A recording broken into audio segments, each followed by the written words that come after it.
Programming your 2010 Mazda 6 key fob, a step-by-step guide.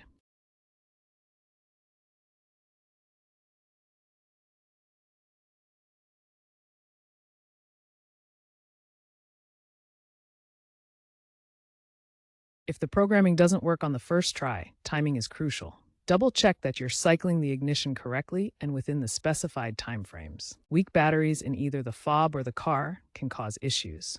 Ensure both are in good condition. A multimeter can help check battery voltage to ensure everything is working properly. Remember, the 2010 Mazda 6 can support up to 3 programmed remotes.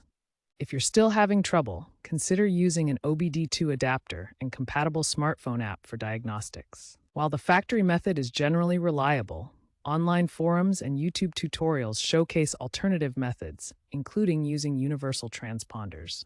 Be cautious of aftermarket solutions and potential security vulnerabilities, like relay attacks. If you are unsure, professional reprogramming by a mechanic is recommended to avoid electrical faults. Remember, improper programming can drain the car battery due to the immobilizer staying active.